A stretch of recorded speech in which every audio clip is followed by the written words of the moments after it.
Hey, welcome back. Well, we started our seeds indoors. We moved them over to the greenhouse. We then let them harden off for a good amount of time. And now it's time. It's time to get them planted in the garden. And I couldn't be more excited. I wait for this moment from the time I'm planting my seeds until now. So before I get to planting, there are a few things that I like to consider first. One is sun. The sun, this is the east over here, our fence line. It goes this way, and we have quite large tree line here to the south. And so in the middle of the day, mid-morning here, you can see we get pretty good shade. We get a burst of sun in the morning and then a blast in the late afternoon. And so I consider that when I am placing my plants. I want to make sure that I'm not putting like my broccoli or my spinach where it's going to get that blast of afternoon heat. I'm going to plant that somewhere where it's going to be a little bit more filtered sun. So sun direction is the first thing that I consider. Another thing I consider is color and texture.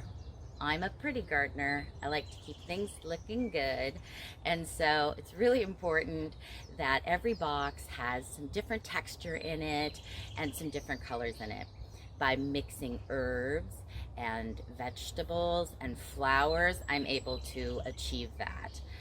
And also, those things together are excellent companion plants, which brings me to the third thing I think about, and probably the most important thing for successful gardening.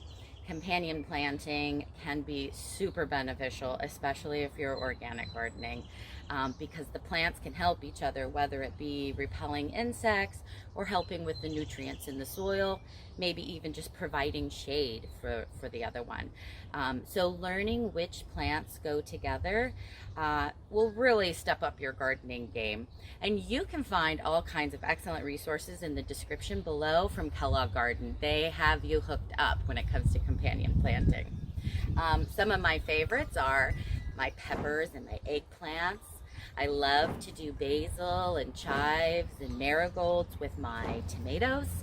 And I've got cucumbers and strawberries nearby, and then garlic everywhere to keep all those nasty bugs out of my boxes. So definitely do your research on companion planting. It'll just make your garden even better. So here is another excellent example of some companion planting: root vegetables and lettuce. Root vegetables like carrots, parsnips, radishes, they do their growing underground, whereas lettuce has very shallow roots and grows above ground. So if you are container gardening or raised bed gardening, these two plants together are a great space saver. So there are a couple of different ways that we grow here in our garden. We have raised beds, we have large pots that we use, we grow vertically in a few different ways, and we also have some in-ground planting areas. This is one of our lowest in-ground planting areas, and it's kind of a challenging spot for us. It's the farthest away from the hose, so I often neglect it come late summer. And it's also a drier soil. So we use straw. We use a clean straw that has all of the seeds and pollens and allergens and dust removed, and it has been an amazing addition to the garden, especially down here. It does two things for me. One, it reduces weeds, which is great because we don't use cardboard or landscape fabric or anything like that to prep our area. We just go for it, and I weed as we go. So this really helps minimize that chore for me. Another thing that it does, and probably the most important, is it retains moisture. So when I do neglect it, the straw buys me a little bit more time. It's great around your berries. We also have it this year around our blueberries. A lot of people use it everywhere in their garden. So definitely something to consider if part of your soil challenge is dry soil or a lot of weeds. Something to consider. So this is right outside the lowest entry to the kitchen garden. This is the area I'm not allowed to touch anymore. This is a big piece of grass here where the kids do the slip and slide and badminton and all of that, and as tempted as I am to constantly cut it back, I'm reminded often that I'm not allowed to. So this is it. The garden, you're welcomed into the garden by our latest little cute TP trellis for peas. This is one of two of our raspberry areas that we have.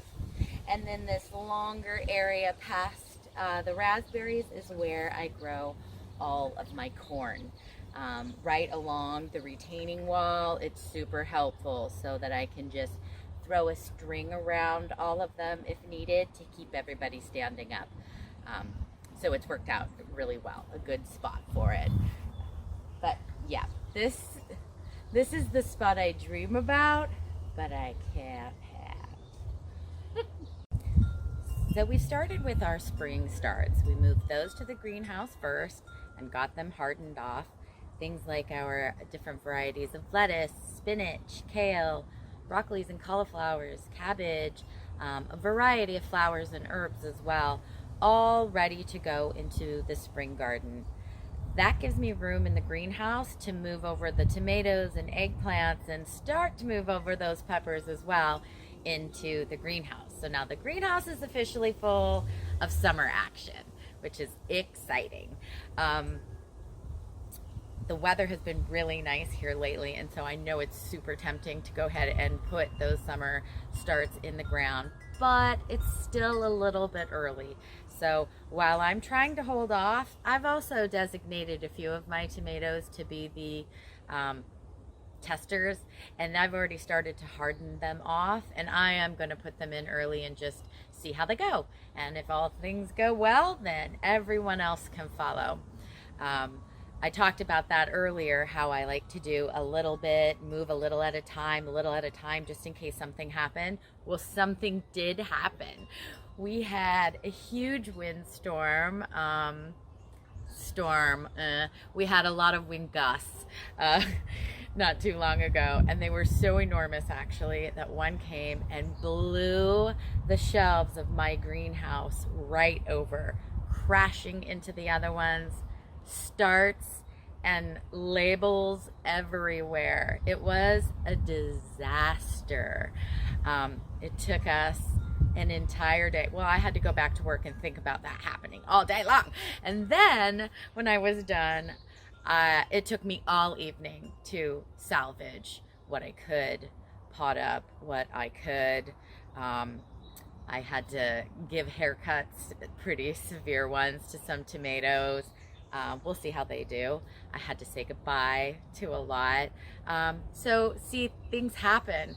Luckily, I had only put half of my tomatoes in the greenhouse at the time, and I still had half of them looking real good in the house. So I'm in good shape. It's okay. And of course, after I fixed the mess, I sowed some more seeds, because you never give up. Things like this are gonna happen, whether it's the weather, insects, soil, just bad germination. You're gonna run into problems along the way. And the thing of it is, just keep going. Not only are we planting starts right now, we are also planting seeds. And one way I keep track of what I'm planting and where I'm planting, and boy did this take me too long to figure out, is I make rows inside of my raised beds. I just hill up little cute farmer rows in there, and then I plant my seeds in the rows. I also label them and date them. This will help me keep track of where I'm dropping what and when I did it. So if I'm not getting a lot of germination, I know to resow, or be patient. Either way, it helps. I always think I'm going to remember. I never remember. This is our main kitchen garden. Within this area, we have 15 raised beds, a few different open ground areas for growing, and over 10 different ways that we grow vertically. There is only one rule to our kitchen garden, and that is everything that is within it has to be edible. We have this rule because we have 6 kids, and they have literally grown up in the gardens with us, and they watch their mom eat all kinds of flowers and leaves and things. So it was really important for me that they knew that they could always safely go to this area and pick whatever they wanted to eat, and they would be okay. We also back to a green space here that provides plenty of vegetation that is not safe for consumption. So it was just really important for us to make sure that they knew that everything we were growing in the garden, flowers included, are all safe for them to eat. So this area we call our upper garden. It's kind of our latest expansion area. We have a raised bed here. We've got 2 large pots, so we actually do some container planting in. My camera is sitting in the open growing space that our peppers and eggplants will live. Just beyond is our new tomato area. We have so many tomatoes, they'll actually be everywhere. But this will be the area that will focus on some of our favorite varieties. I'm very excited about that. And then just beyond here is my herb garden. I do have herbs planted all throughout our property. But it's fun to have also just a designated space for all of my beautiful herbs. I have mixed in glass balls that we've found at the coast or that we've bought that just kind of give it a whimsy, fun feeling up here. Our kitchen garden is very clean and neat, tidy and orderly, but up here is a little bit more fun. We also left this patch of grass for my kiddos because they love to come down here and do gymnastics or have picnics when we're working in the garden. And whatever I can do to bring us all together outside, I definitely will do. So, so this area is really becoming a neat space for all of us to enjoy. This growing area I call my spa garden. It's really just a stock tank that we fill with warm water using a hose connected to the washing machine. Smart, right? It has been a really fun addition. My husband and I built this last year for fun. And we decided with our Concord grapes here, it only seemed fitting that we incorporated other edible landscaping within the spa garden. Nothing cooler than after a long day of working in the garden to walk down this grass path to have a warm bath as you pass all the little cherry tomato jewels that are just dangling from the plants in all the different colors. It was magical, and I cannot wait to recreate that again this year. We also have another area over here to my left where we'll be growing potatoes in ground, and in between those rows we will grow cabbage as well because they're friends.